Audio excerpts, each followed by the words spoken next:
Hello? Alright, you ungrateful little half-monkeys. I'm here to save the Earth one more time, I guess. This time taking the form of Nick, one of the hosts of this podcast. Turns out his mic didn't work for the first minute or two, so I'm gonna have a helper read his script. Alright, I guess.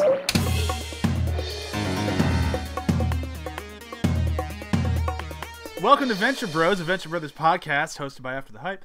I am your host, as always, Bryan Dressel. With me, as always, is Graham Mason. Yeah, that's one way to pronounce it. Was that a better nickname? No, I like the first one. A man. A man was good. Well, sorry. Yeah. I'll take it. And as always, we have Nick Friedemann.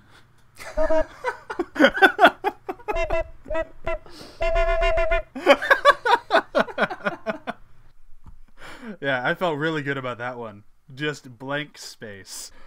I'm gonna get better at these at some point, or I won't. And I'm feeling much stronger about the latter. So this week we are talking about Venture Bros episode Are You There, God? It's me, Dean. This was written and directed by Jackson Public and Doc Hammer. This one came out, I think, in both versions later on in the season. Yeah. Which is good. I think it's a good place for it, is later on. This one is, by a lot of people, one of their favorite episodes. It's one of the first times we get to see just a smidge of the inner workings of the Guild of Calamitous Intent. And Graham, do you want to say what happens in this episode? Oh, man. Do I? Do you? Never. I never do. Oh, now you have to. So, the Venture family and Brok are caught in ropes hanging above the dangerous Amazon River, caught by the monarch and being threatened with death. And, well, not even death, actually, just torture, slow torture, and painful in their wee-wees. Penis-eating fish.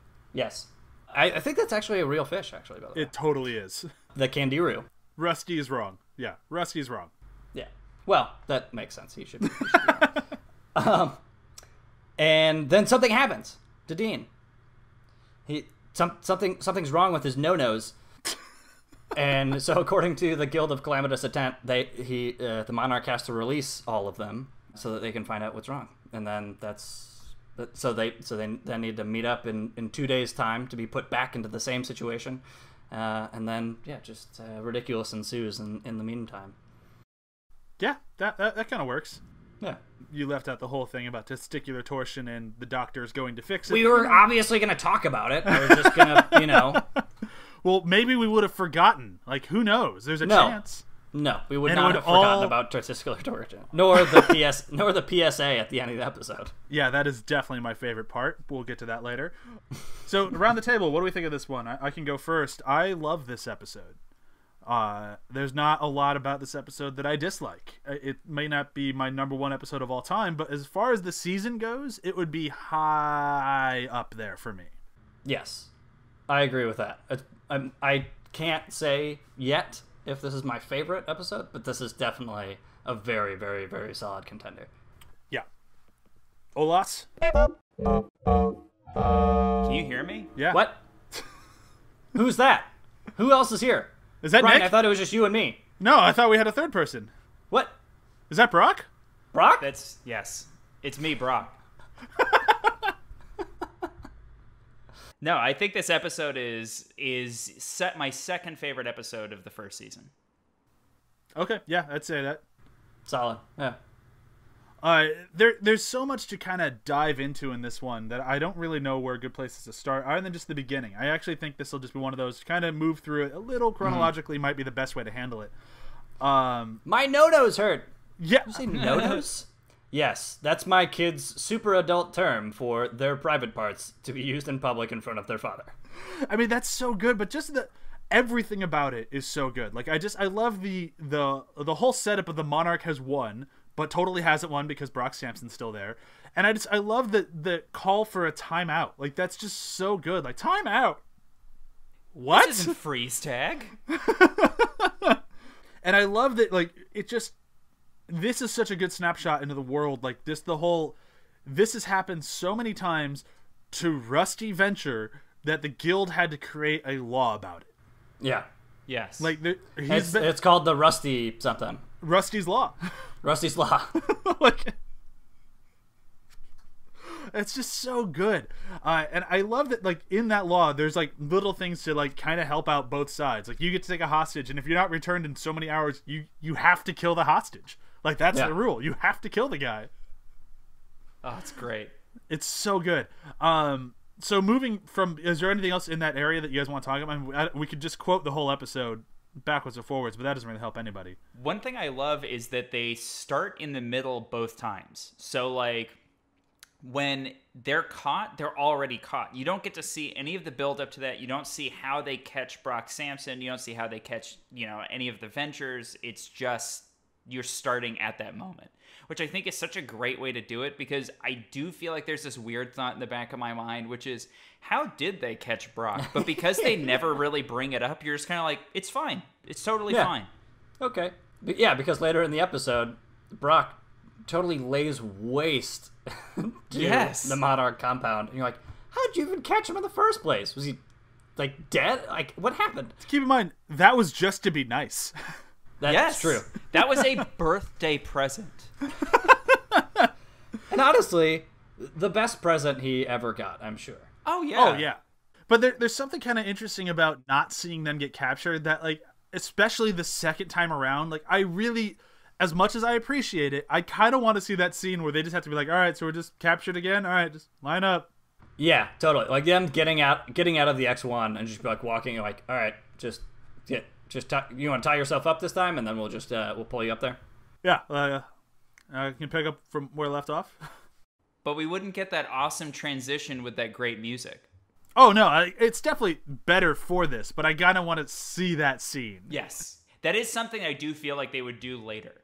Like, in later seasons, they would go, you know what? Like, it's funnier to kind of go through these weird sort of processes of reenacting the same thing. I think they would have absolutely, and I'm sure they even do, they lean into that kind of stuff in later seasons. Yeah. It's kind of like their sense of humor didn't really, not necessarily evolve, but kind of changed. Like, I feel like we would have seen something different if this had been made by them today. For sure. I mean, and I mean that for better or worse. Like, I still think this episode's near perfect, so it's kind of tough to argue with it. Yeah. Because I think we're growing with the show. And, they're obviously growing with the content, and they're growing with the characters and stuff like that. And so I think it works here, and it feels natural. But yeah, it would. I agree that it would be a funny scene to see later on for them to just kind of work with, because they do already establish, right? I mean, now and before and later, obviously, the Guild of Calamitous Intent, and the more rules and the more regulations and stuff like that you have to abide by. I think that would just be like another writer in there, like, okay, but you do have to re-interact the scenario before you get back into the scene. Yeah. Yeah, exactly. So moving beyond the initial capture sequence. So now Dean and his dad are in the jet trying to figure out how they're going to fix his balls, and discovering that they're going to have to call Billy and White, which is just great. When they call Billy and White, I love that White makes him do the "how can we make your tomorrow better?" He just looks so annoyed by it. Another moment with White being deplorable, like the whole way through. Just terrible. He's enjoying Grand Theft Auto 3 or 4. I don't remember which one it was. I can't really tell. What goes through your mind to take a shit in you're in a fucking trailer. You're in a trailer. It's not like you can blame it on anybody else. To take a shit meant to not flush it. There's only 2 of you. I forget what the line is, but it's like, it looks like somebody just unloaded a bunch of paydays in the toilet. Yeah. Like, what the... he's the worst.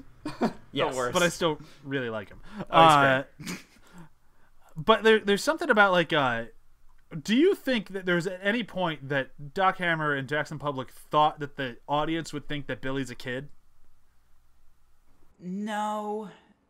No, right? Because people in this show, when they mistake him for a child, I'm always like, wait, what? But I think that's kind of more of a running joke, because it's kind of like, obviously. And also, if they knew him as Billy Quizboy beforehand, he's been around for 30 years or something like that. Like, like popular Billy the Quiz Boy. So he obviously wouldn't be a kid. So is it just Dean's an idiot? Yeah. Yeah, I think there's a bit of that, and I also think it's a way for them to get ahead of any questions from the actual audience. That's the read that I have on that sequence, is to be like, look, just in case anybody's even remotely confused, this is an adult. So I think Dean's kind of taking like a weird sort of writer bullet to just trying to get that question out of the way. Okay, But that makes sense. maybe I'm wrong. It is a weird one. Dean's definitely dumb. Yeah.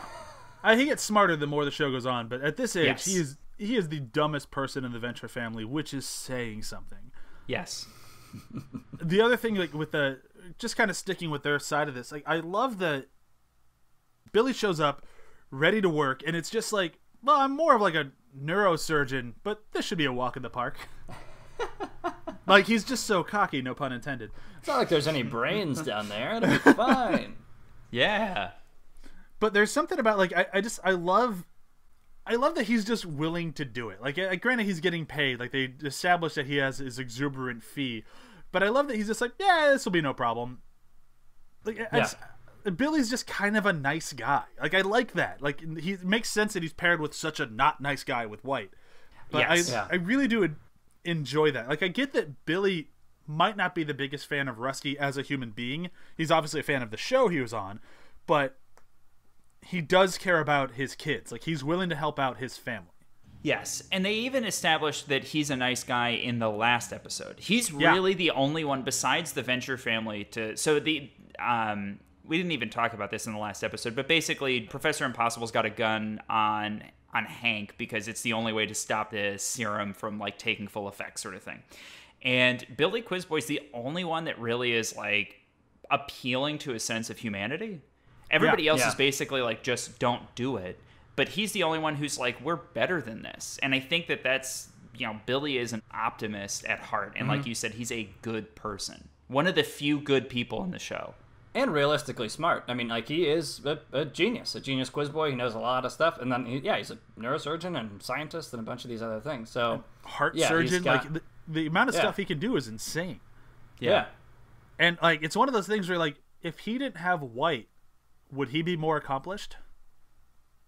Yeah, 100%. Ignoring what we know about the future of the show, I mean, like, even if you had asked me that, if I hadn't known what ends up happening, I'd say yes for sure. Because you hit the nail on the head, is that he's like a really optimistic, nice person. He sees the best side of White.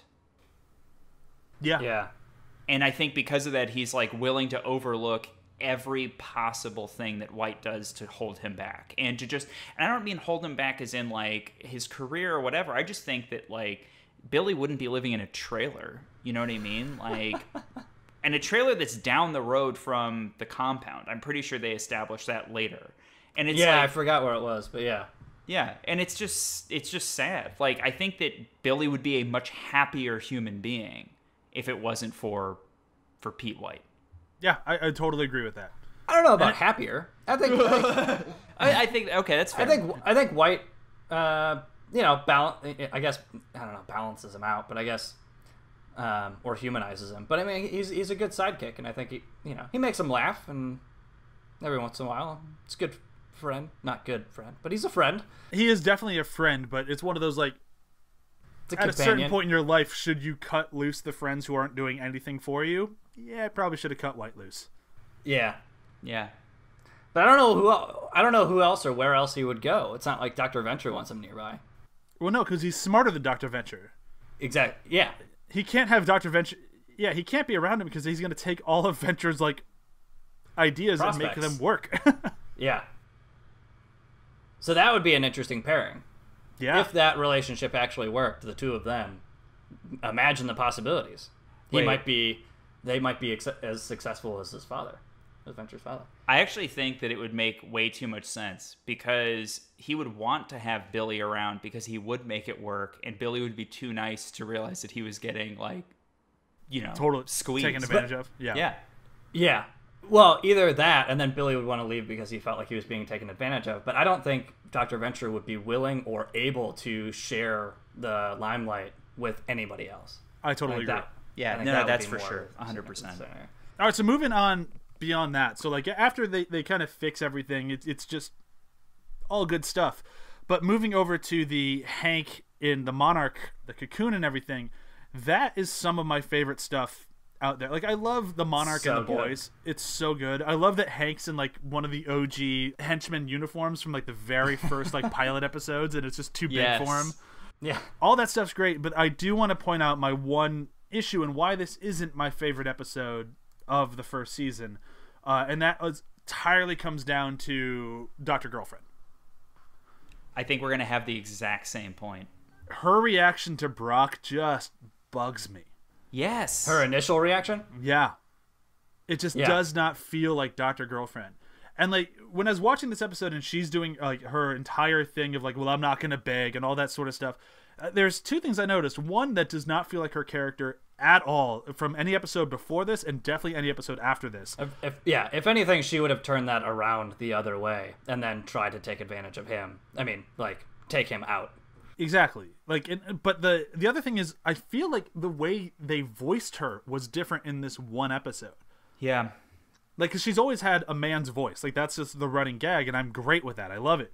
But they, especially later on throughout the show, they do make it a feminine man's voice. Like, it. Yes. And this one just feels like it's a guy with a smoker's cough voicing a woman, and it doesn't work. Yeah, it doesn't, like you're saying, it doesn't feel like her. Like, there's something about it that just feels very, like, it could have been anybody in that situation.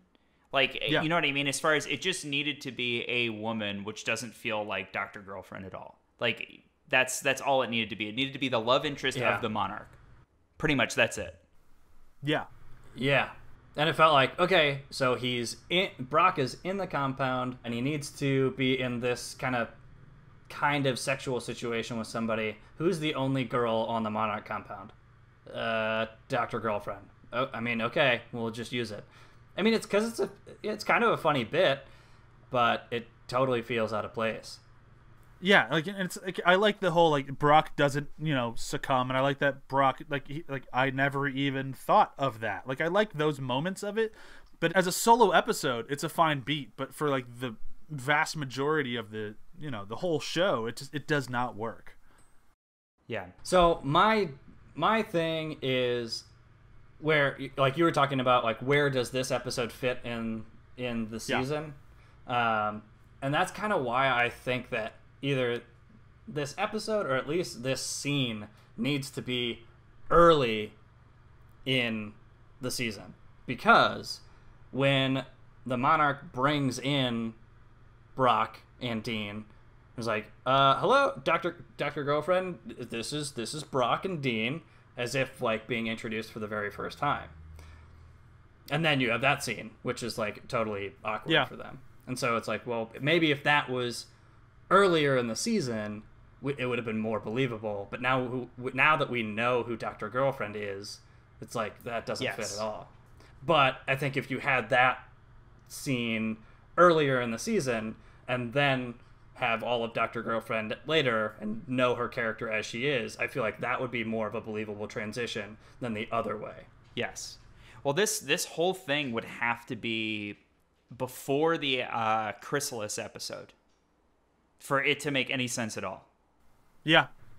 Yeah, totally. Because she doesn't somehow recognize Hank, but she doesn't recognize Brok.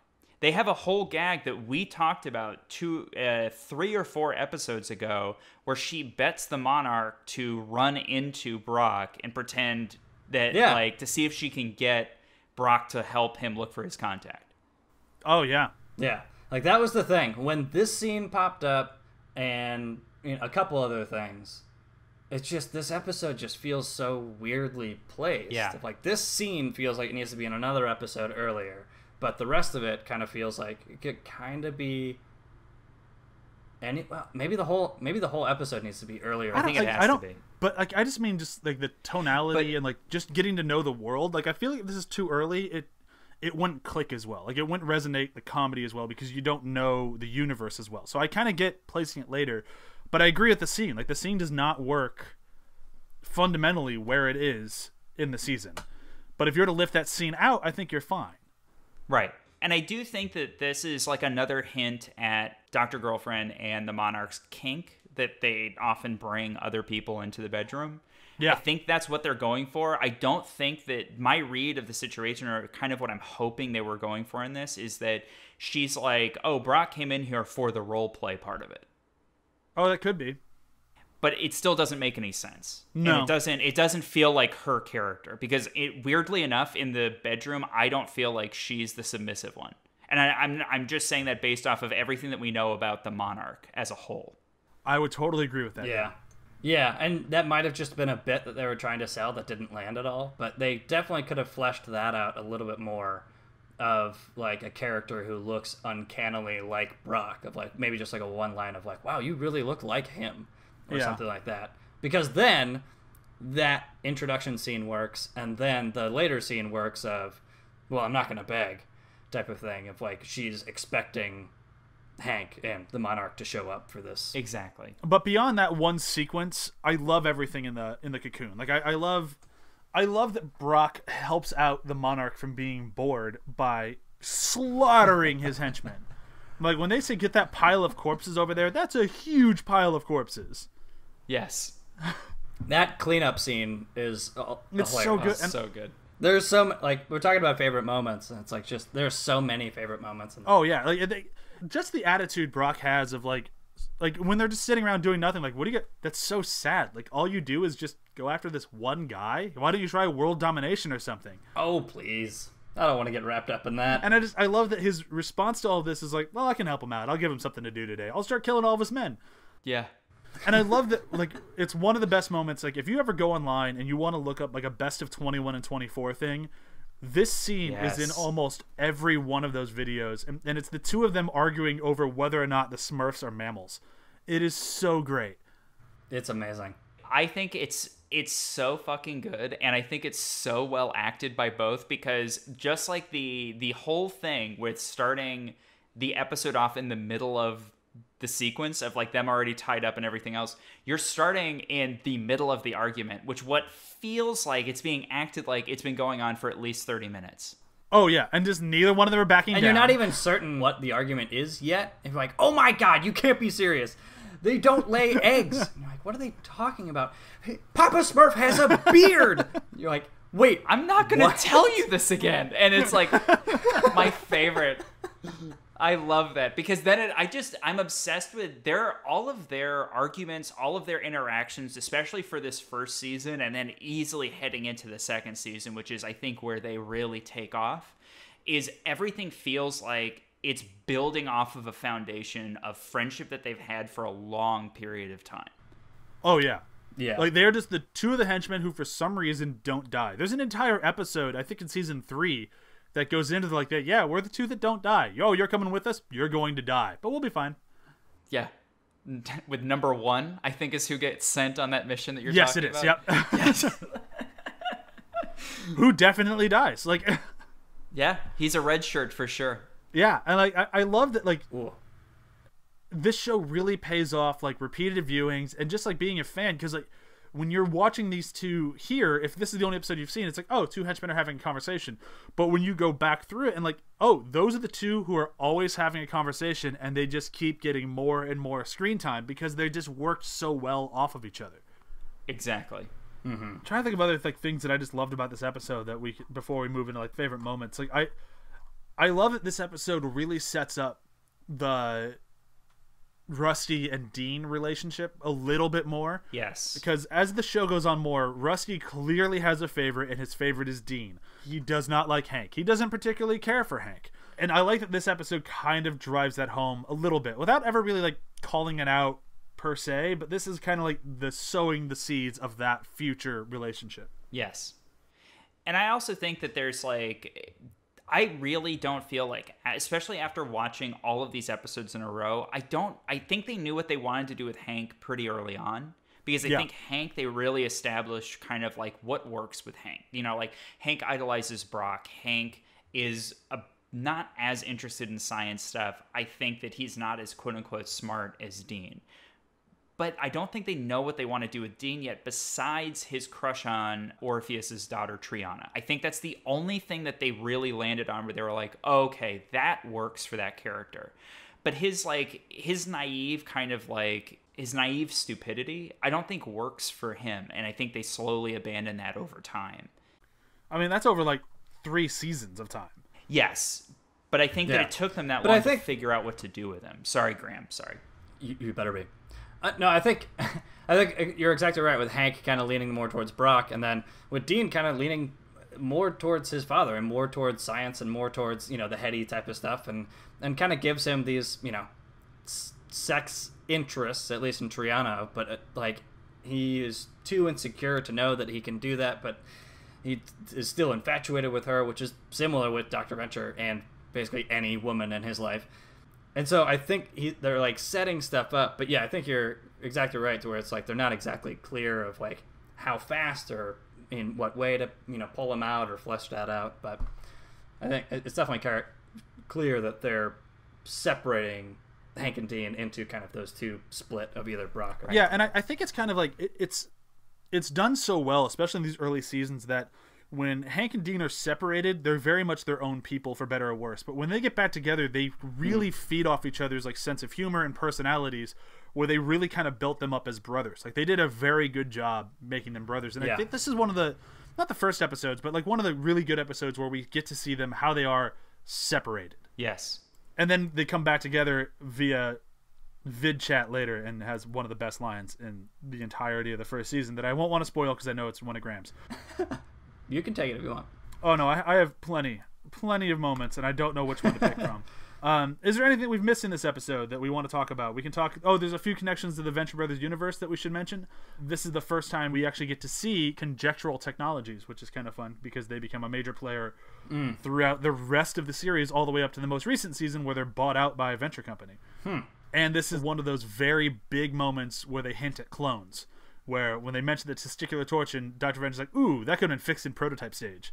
Uh-oh. And how unaware and how much that is still a working secret in their entire universe, because Billy is like, no, there's nothing that you could have done. You know, having children is the one experiment that scientists are totally unprepared for. Not so much. Not when they're clones. Okay, so let's move into favorite moments for this thing. I have a running tie of a few of them, and it's gonna be kind of tough to pick one because this episode is such a great, just a plethora of joy. But the one I think I'm gonna try to go with above the rest of them, it has to be the PSA at the end. The PSA at the end is great for everything. It's great because it actually tells you what testicular torsion is in a way that would be very helpful if you're experiencing it. Yeah. Which apparently Doc Hammer himself experienced, and that's why he wrote this episode. I love the way that they track their eyes as they're all reading this PSA. And when Dean's going, Hank is reading along with him. Like, it's just so perfect. Like, just so unbelievably funny. Can I throw one thing in too? Yeah. My sneakily favorite thing is that Brok is the worst actor of the bunch. Oh, for sure. Every time that he has to act, he's awful. Yeah. And he jumps in. Thanks, Doctor. And if you have any questions. It's so good. But the other one that I have to throw in there as part of my tie, which hopefully neither one of you have, has to be with Release the Butterflies! Pile of dead butterflies. Whose job was it to feed the butterflies? So good. It's unbelievable. That's it for me. Graham or Nick, go ahead. Oh, okay. My favorite moment is, and I had hinted at last episode, basically Rusty's Law comes up and Hank is reading through the thing and finds out that it's called Rusty's Law, blah, blah. And the Monarch's like, yeah, how do you think he knew about it? It's named after your dad. And he's like, because he's a genius super scientist. And the Monarch's like, I like to dream too, Hank. It's so good. I'm obsessed with that because it just hints at like the Monarch is very aware of who his nemesis is, and he's totally fine with it. Yep. But yet again, like another one of my kind of my favorite moments that leads directly from that is like he's totally aware of who his nemesis is, but he's totally unaware of how important he himself is. Because immediately he goes in there. Ooh, am I in there? Nope. Check under M for the Monarch. Nope. Or T for the Monarch. Nope. Nothing. Oh, it's so good. Poor guy. Oh, amazing. All right, Graham, last but not least. All right. So yeah, no, we slightly mentioned it, but at the end, it's just, Hank and Dean, playing off of each other and being totally brothers with each other and not taking anything seriously. But after the whole testicular torsion thing, where Hank pipes up of, "Hey, Dean, did the doctor see that crazy dog dork of yours? Hank, don't brag to your brother about your circumcision." It's just and it's like, it comes in like a flurry of just like random quick statements, and it's like, it would be totally lost. And I hadn't caught it before. This is the first time where I caught it. I'm just like, what? But here's the thing. Is he circumcising Hank every time he clones him? Yeah. Like, there's no way these boys are... And not Dean? Yeah. That's the thing I was going to bring up. Is like, it's clearly implying that he's, for some reason, circumcising one and not the other.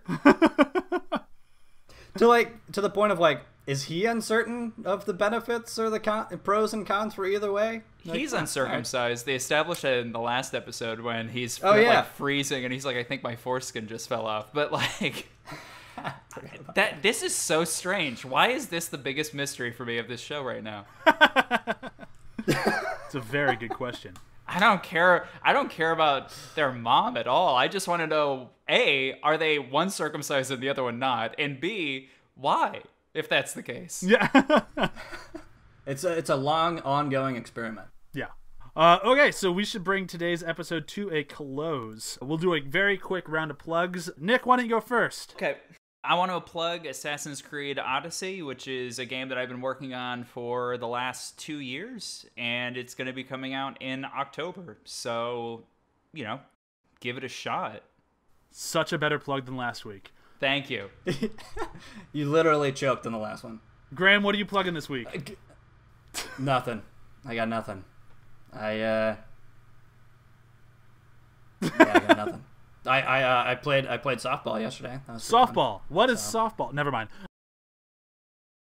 Softball's a thing that can sometimes get twisted around another softball, and you end up having to get surgery on it, like testicular torsion. That did if not I have land questions, at all. who do I call? Ghostbusters. Well, they might lead you somewhere else, but you should probably call them first anyways. I will plug, as always, After the Hype. You can find us athpod.com, any other streaming service. That's it for it. Bye! Bye. Bye.